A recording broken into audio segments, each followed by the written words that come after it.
Well, good morning, everybody. It's nice to see you all here again. Paul Jorgenson, Central Arizona Grotto, been an NSS caver for decades.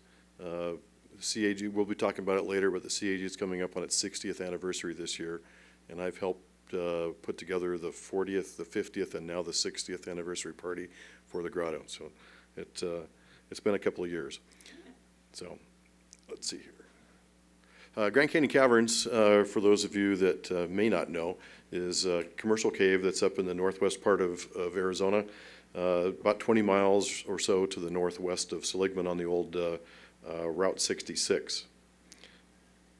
It's been a commercial cave. One more.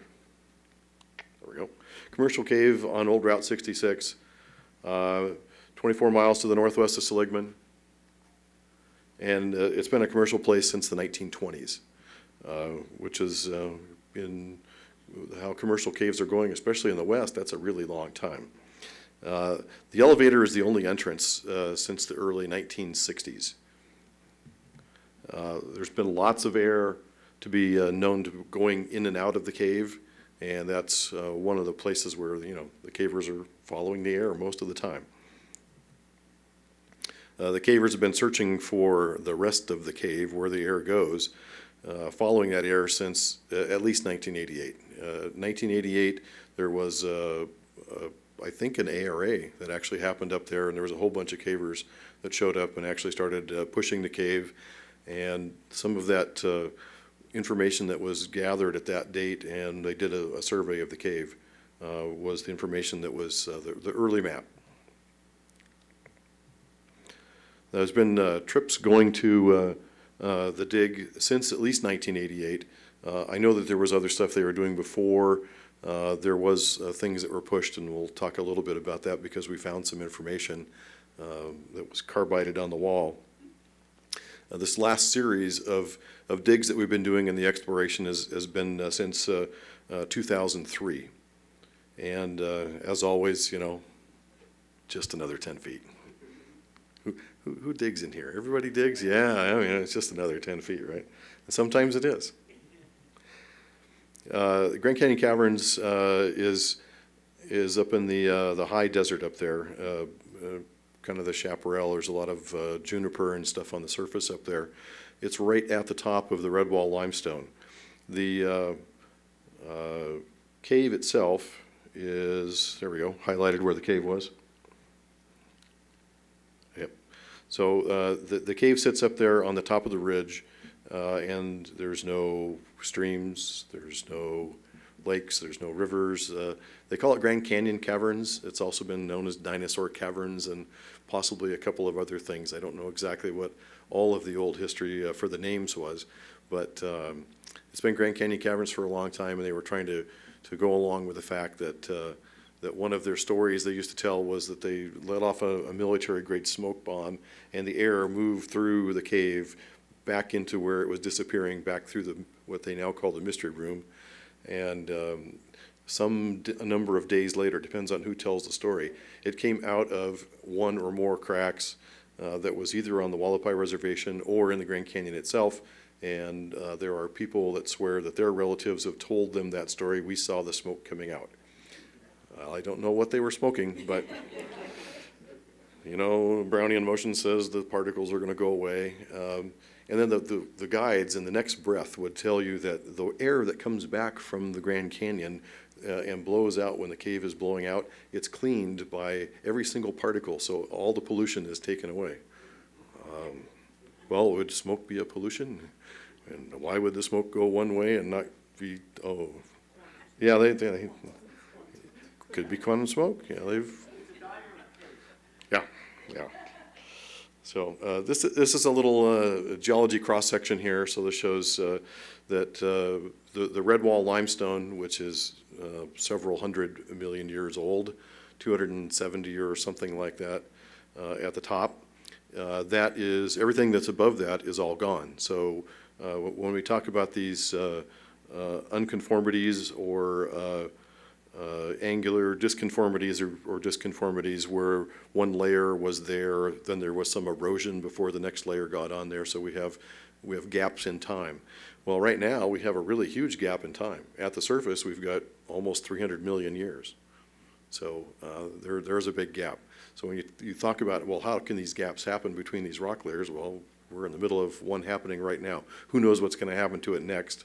You know, in the next 100 million years, will it get buried again, and what's going to happen? But the interesting thing here is that at the disconformity below the red wall, where it touches the mauve, that seems to be where all of the water is up there in the plateau.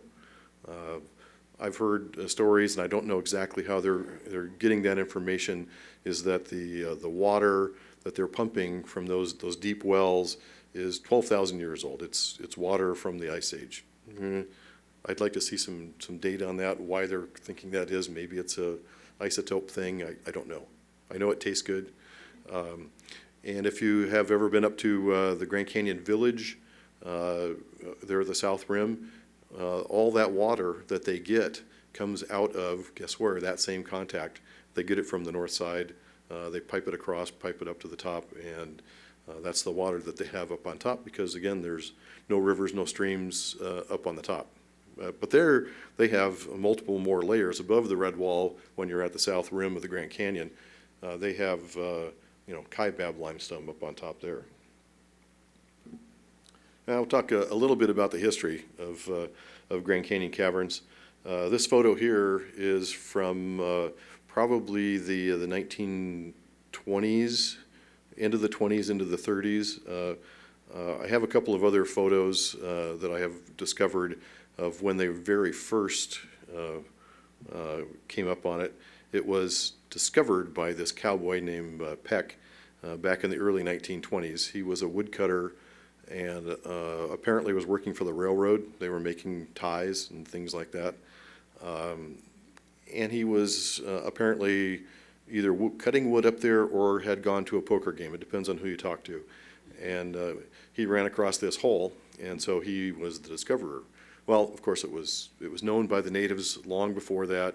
The natives had used it as a burial before, and the one that was pretty well documented as a burial was when in 1917 we had this huge flu epidemic that was a worldwide flu epidemic. There was millions and millions of people killed by the flu, and there was some of the Indians that were out, and I think they were gathering wood as well, and two of the party got sick with that flu and died.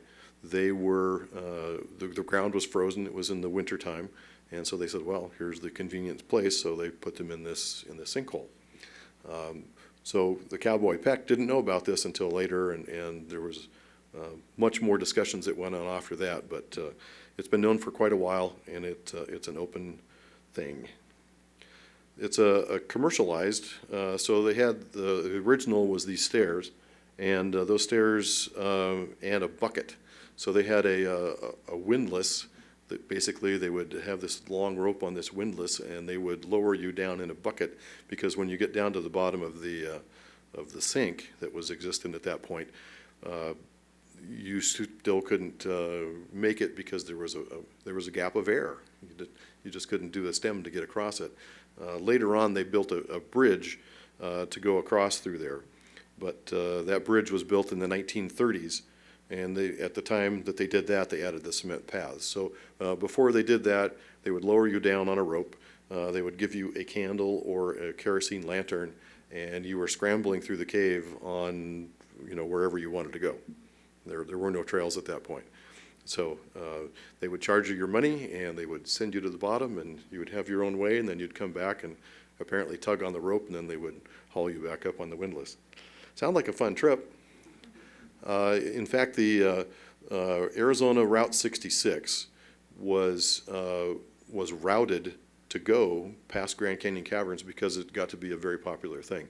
The original road that was there before Route 66 actually ran right directly next to the cave.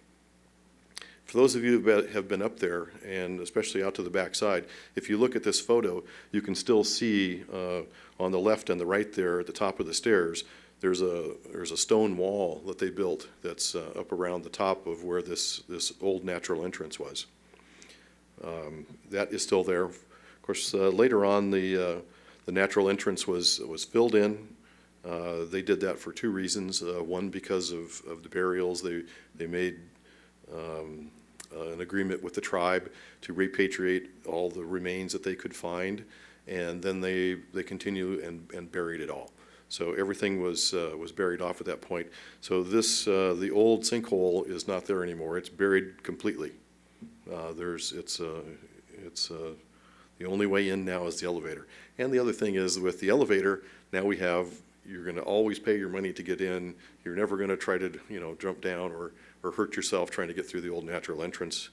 The bridge that they built, the story goes that to eliminate the bucket, the bridge was built from wood that was taken from the construction that was going on at the big dam, the Hoover Dam over in Colorado.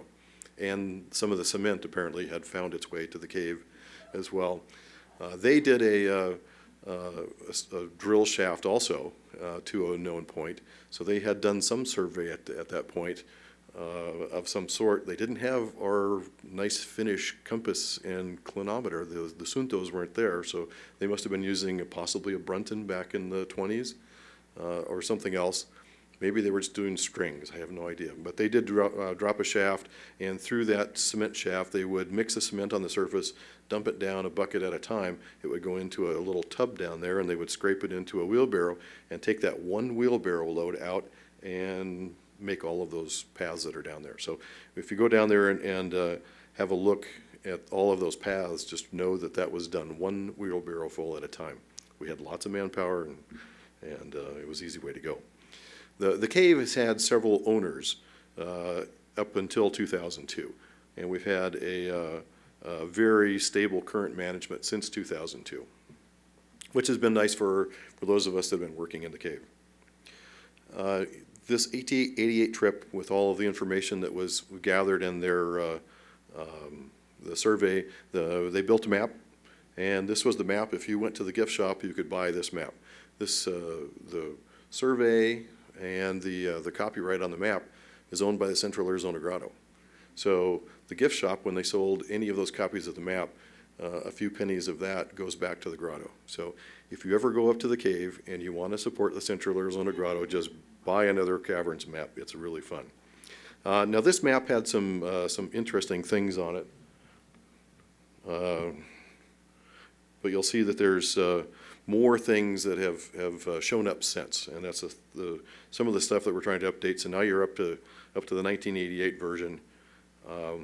In 2008, when we started going back, the Caverns contacted Rich Bowman, who was the grotto chair for the Central Arizona Grotto at the time, and Rich reluctantly, I think, went up there to visit with them eventually and discussed the possibility for doing more exploration or to talk to him about the cave at all. And it was a tired old cave. The previous owners had really let the thing run down. They kind of took their profits and weren't putting the money back into the cave. The current management is very proactive about putting money back into the cave, and it's been a much better experience up there for everybody since those people were there. So we started doing this dig. So this was the, Henry, can I get your pointer? Yeah. This one's a little bit weak.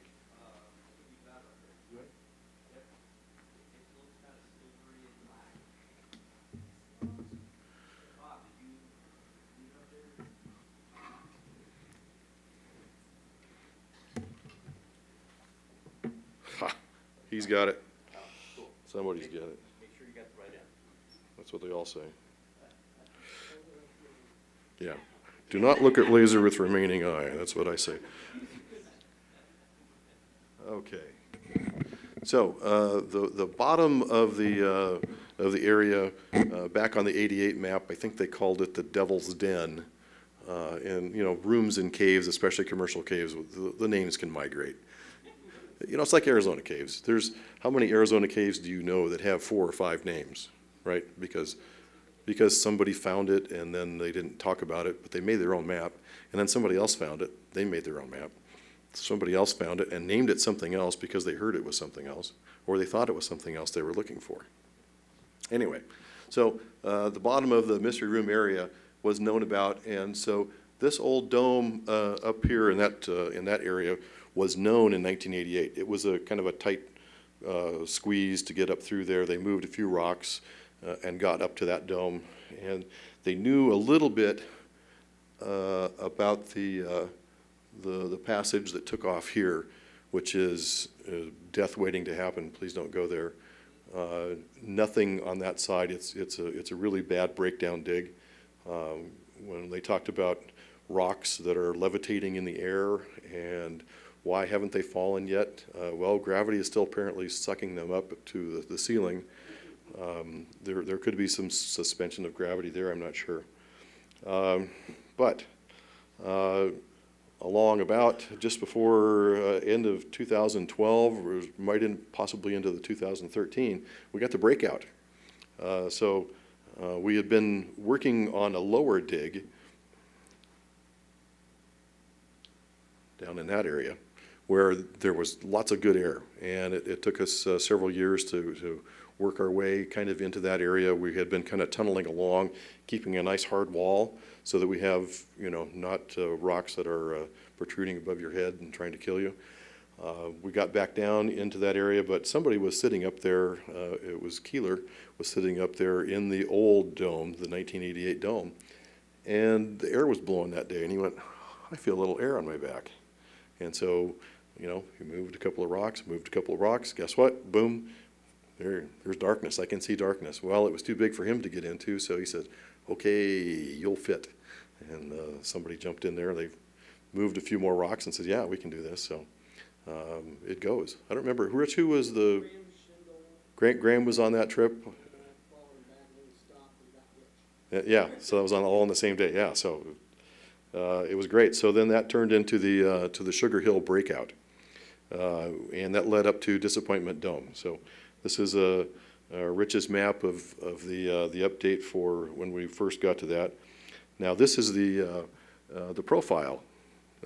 If you go back here to this one, you'll see that it doesn't look like there's that very much cave there, right? Yeah, it's kind of a little bit of a nothing. But then if you look at it this way, there's a lot more cave there, and it goes up at a 40-degree angle or something like that over most of the passage, and gets up to the top of what we call Disappointment Dome. Disappointment Dome was disappointing because the cave didn't go on, obviously, very much from that.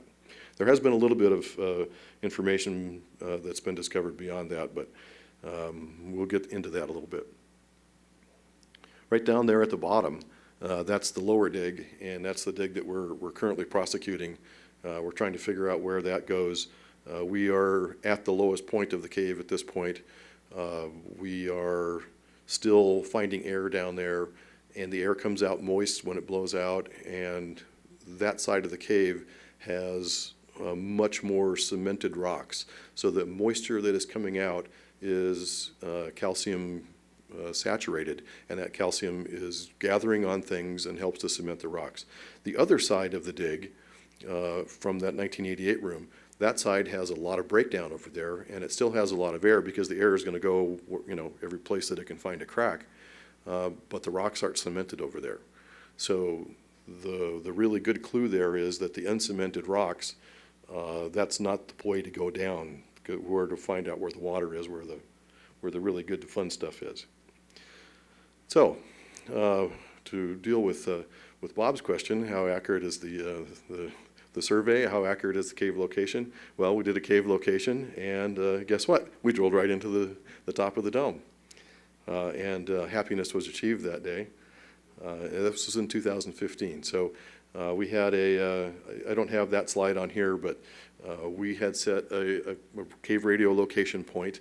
I had a nice little cairn of rocks, and one of the little tricks that I do when I'm trying to find a really accurate location is I use surveyor string. That nylon string, so I can lay out the string. So now I've got my lines of position, and I figure out where they're going to end up crossing, because I'll usually go all the way across a line so that I try to remove that operator bias and draw those strings out. And my strings all came down to a point that was, probably around 2 inches or so on the surface. So I go, okay, that's great. We lay the cairn there. The operator for the drill rig shows up, and I says, "There's our cairn. Dig right here." Okay, great. So they set up, and there was all kinds of activity that was happening, and we set up a camera down inside the cave, took pictures of the drill actually breaking into the passage, which was kind of fun.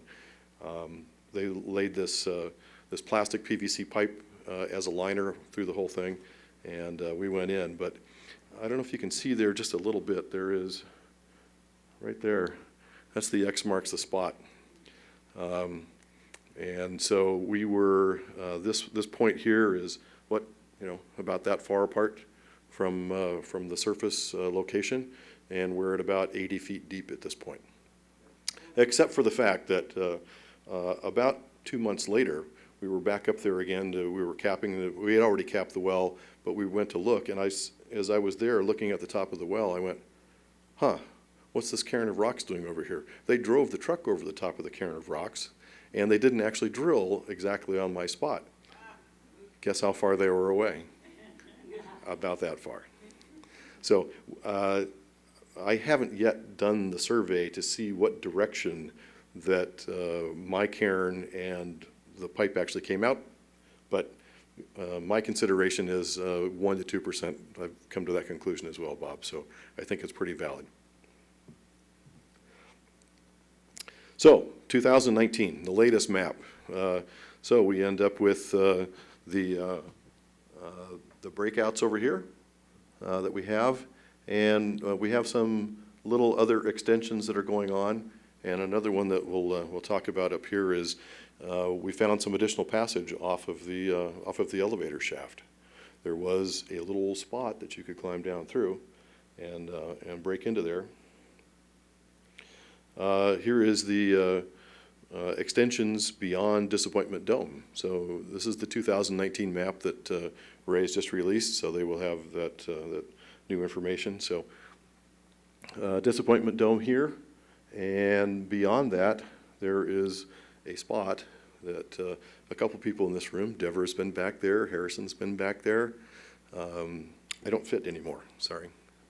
But there is a little bit of error still going in there, but we are really high in the cave. So unless we can start, topping the hill and going back down in a new direction, it's fun, it's interesting, but there's no water up there. I know the water's down below. The water's 400 to 600 feet below the bottom of the cave, so that's where I want to be. Now, over on the west end, we have a little bit of new stuff over here. This is the stuff off of the elevator shaft, and this passage goes back up in through here. And you may not be able to read that, but right there that says NSS 1960 room. So they squeezed through a couple of the squeezes through there, and I actually used, one of them was pretty dang tight. They actually used a hammer drill to chip out a couple of squeezy spots, and Ray was able to get back in there along with a couple others.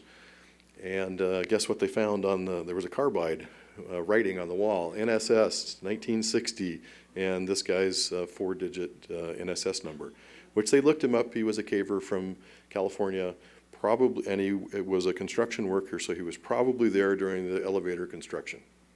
The elevator opened for sure in 1962, but they was working on it in 60. And they had done a survey of some sort to figure out where to put the elevator shaft, how they were going to intersect. So that was one of the kind of the new interesting things. And we also added the ladder route over here. There's up on that passage that takes off from the main room. There's a ladder that's kind of fixed on the wall there, and it gets up and pretty much doesn't do anything. No airflow. Other additions to the map. So they've got a thing that they call the Caverns Grotto now. They have an underground eating place. So they don't do any cooking down there. They cook everything on the surface and bring it on down. But you can sit underground at these nice tables with a tablecloth and have your waiter right there, and you can, it's actually kind of fun. And the other thing that was new is that the Cavern Suite and Theater has been put in. So if you have, it's around $900 or $1,000, I don't know what it is, you can sleep underground. Or just go on one of my trips and you can sleep underground there, but not in the bed. How much do you charge? You got to put in a full day of digging. That's my charge. And usually the cave feeds us as well, so it's a win-win. Let's see. Other new stuff that's going on in Grand Canyon Caverns. We've got the microbes. So when Deborah was talking about the gorilla scheisse that was in Lechuguilla, we also have gorilla scheisse in Grand Canyon Caverns. And so there has been some sampling that's been done of the microbes. I have pictures of the microbes if anybody's really interested. I have scanning electron microscope photos, just not enough time to show everything today. And so these are the locations up the Sugar Hill where we have the sample location stations. Samples were taken. There is a paper that will be published by Dr. Brad Lusk and Ray Keeler that will be coming out in the Journal in Cave Karst Science, should be published this year. It's been approved, and they're waiting for the publishing schedule. Not exactly sure what that's going to be. So thanks to Ray for putting together that information. So the last trip of last year, we had some interesting things. We had a little bit of digging going on, but we also had LiDAR. So this is, we have a high accuracy LiDAR, 300,000 points per second LiDAR machine that was along with us. Thanks to GeoSlam and Taylor Hanshoe. I was hoping she was going to be here today, that she could give a little more talk on her exact device, but it probably costs a little bit more than Bob. So if you want to buy Bob's for 10,000 or 20, whatever it is, you're going to be ahead of the game there. But this is a profile view of the Disappointment Dome area up near the top of the dome. And if you look right there in the middle at the top, it's a little bit hard to see on that screen, but there's a few pixels that are going up, a few of those little data points that are going up. And that is, guess what? There's the plastic pipe where you saw Rich earlier. And you can actually even see the power cable that runs out of there and then get disappeared down in the bottom down here. So what we did for that drill hole that was lined is so that we could drop a power cable on down. And that power cable is now attached to shore power, so we have a circuit breaker that turns on the 120 volt power down to the cave, down to our dig. We shortened up our cable run to where we're digging with the hammer drills by something like 300 feet of cable. We have less cable now than we used to. And we don't have to use a generator or plug directly into the wall. So this is a reduced set of the data. This is only a 9% of the data points of the 300,000 that we were getting per second. So I only have a limited set at this point. So here is the profiles of the elevator shaft and also the main room, basically, of the cave. On the left side there is that flattish area. You're kind of looking at a profile view. That's where the hotel room is. You can see a couple of domes that are going up there, and then the area that is above the middle of the black here. This is the climb that gets you up to the old natural entrance, and then you can see there's the other dome here where the LiDAR light was shined up through there. Then right in here is the civil defense cache, for those of you that have been there. So it's kind of interesting. I don't have everything put together yet. I have bits and pieces of the individual survey that I was able to share with you today. Down at the Caverns Grotto, where the restaurant is, you can see the stairs running up to that. This is the platform itself. You can see the 2x6s that are holding up the platform.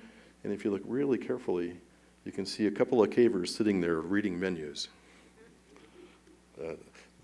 My software doesn't show it up nearly as well as Taylor's software does. So, all right, we're running close to the time here, and we will get to my little bit of the cave. Besides doing the dig, the Grand Canyon Caverns pressure and humidity experiment is still ongoing.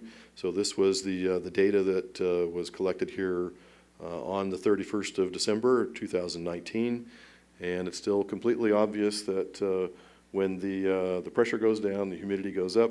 When the humidity goes up, the pressure is going down. So when there's a low pressure on the outside of the surface, the cave blows out, and when it does that, it comes out moist. We have the moisture sensor, and I've got it in a place where it's not saturating, but it's still, I can tell exactly. And the three pressure sensors, the pressure sensor on the surface, the pressure sensor down by the civil defense cache, and the one down by the lower dig, all show exactly the same. Oh, here we go. There we go. There's 3 stations readings. So you can see that the pressure is mirrored all the way across all 3. The lag is almost not measurable. I have tried to measure those, and it's the measurement error between the instruments themselves is less than any possible lead or lag for the pressure as it goes in and out of the cave. Which leads me to conclude for sure that there's only one entrance. It's the elevator. If there was a chimneying entrance or a wind pressured entrance anywhere else, we would see that pressure lead or lag because it would still be pressurized from another source, and it's always the same as the surface. So the green is the lower cave. It's a lower pressure, and that's why it's in that elevation. The red's the mid cave, and then the surface is the blue one. And they are offset that direction, or how they are offset is due to the fact that they are a pressure instrument. They're measuring the same pressure, and it's a lower pressure when you go to higher altitudes. That's how an altimeter works. So, perfect. And there's a little close-up there of one of the, at the lower gate, and you can see it's a really nice mirror there. So when the cave blows out, it blows out moist. Why is it moist? Well, it's because there's water down there somewhere, so we're hoping for the wet floor. It's just another 10 feet till we break out, and then we're going to bring rope because it's really going to go.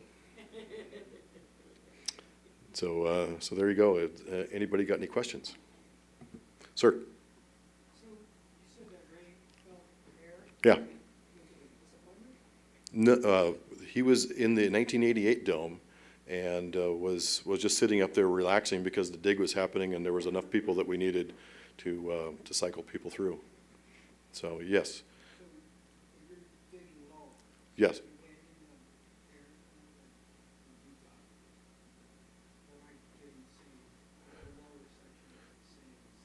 Well, we have 2 gates in the cave now. So we have the lower gate, which is where the active dig is. We have the upper gate, which goes up Sugar Hill. The upper gate, up to the fixed ropes at Disappointment Dome, there's 2 fixed ropes that are up there because it's kind of a little nuisance climb and get down. Those are, the cave actually does what they call their explorer's tour, their wild tour. And so they do take people up to those ropes. So the upper dig, beyond the upper gate, we don't have any active dig going on at this time. We don't let the cave take their tourists up the ropes and all the way to Disappointment Dome itself. They get just below. But the active dig is down at the lower gate. The caverns do not have a key to that gate. Of course they could break it, but they don't. So I have the key to that gate, and there's 2 other keys that are out there as backups if necessary, but we have control of that because we leave tools back there, and there's stuff that is not what you consider tourist safe at this point. The short story on that is that when we first started doing the dig, we made some of the passage a little bit bigger going up there towards the dome and where the lower gate is what we're working at now. And there was one big rock that was kind of looming out as we mined away some of the stuff underneath it. And we looked at that and said, well, that's kind of interesting. So there were some 2x4s for whatever reason that were down in there. So we just took one of these 2x4s and set it up against that rock. And any caver that was going to go by goes, oh, look, a 2x4 on a rock, let's not touch. And so they would just go around. We asked the cave, are you gonna be taking anybody back into that part of the cave? Oh, no, we're fine. Well, about, what, a month or two later, Rich got a desperate phone call. Hey, we took people up there and there's a 2x4 holding up this huge rock. We can't go there. We're not making any money. Okay. So we went up there the next weekend and had to come along and try to pull that rock out of the ceiling. It was really stuck. So the glue that was holding it to the ceiling was quite good. It took us all day to get the thing to actually come down, and had to put the cable around the rock in behind and pull out other rocks below it so that it would actually fall. Then we broke it in small pieces, and it's not recognizable anymore.